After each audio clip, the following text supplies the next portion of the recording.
باطل تو ہی پسند ہے، اقلا شریک ہے، شرکت میان اے حق و باطل نہ کر قبول۔ پیارے نبی کریم جناب محمد مصطفیٰ صلی اللہ علیہ وآلہ وسلم کے دور میں کچھ یہودی مسلمان ہوئے، جن میں عبداللہ بن سلام رضی اللہ تعالیٰ عنہ بھی تھے۔ اسلام لانے کے بعد ہفتے کے دن کی تعظیم، اسی طرح اونٹ کے گوشت کی تحریم، یہ دو چیزیں جو ہے نا ان میں موجود تھیں۔ چنانچہ انہوں نے ان تعلیمات کو نہ چھوڑا، یعنی سابقہ جو مذہب تھا اس کی تعلیمات کو نہ چھوڑا، اس کو بھی انہوں نے جاری رکھا۔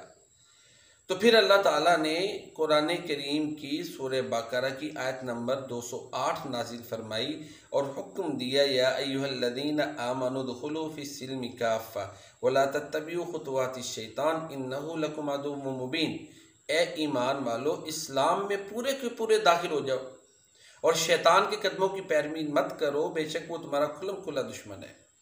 یہ کہ پچھلے دین کی کچھ تعلیمات کو بھی اپنائے رکھنا، کچھ رسوم کو اپنائے رکھنا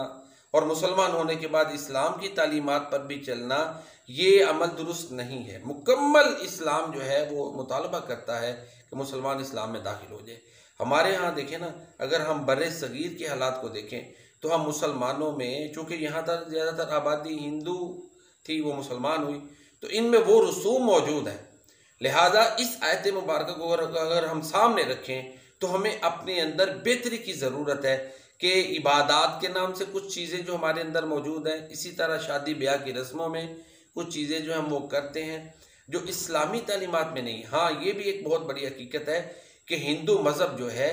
اس میں اتنی طاقت تھی کہ جو بھی بر صغیر میں ایک نیا دین آتا اس کو اپنے اندر سما لیتے۔ یہ اسلام واحد دین ہے کہ جس نے جو ہے نا ہندوازم کو ڈیمیج کیا اور لوگ اسلام کی طرف آئے، بلکہ ہندوؤں میں ایسی تحریکیں پیدا ہوئیں کہ جنہوں نے اسلام سے متاثر ہو کر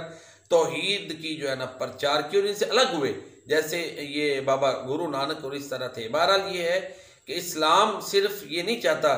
کہ اللہ کی وحدانیت کو تو انسان مانے اور نبی کریم صلی اللہ علیہ وسلم کو اللہ کا رسول نہ مانے، قرآن کریم کو اللہ کا کلام نہ مانے۔ اسلام کا تقاضا یہ ہے کہ اللہ تعالیٰ کی عبادت جو ہے نا وہ ہم نے قرآن کریم کی روشنی میں کرنی ہے، پیارے نبی صلی اللہ علیہ وسلم کی تعلیمات کی روشنی میں کرنی ہے، تبھی وہ عبادت ہے۔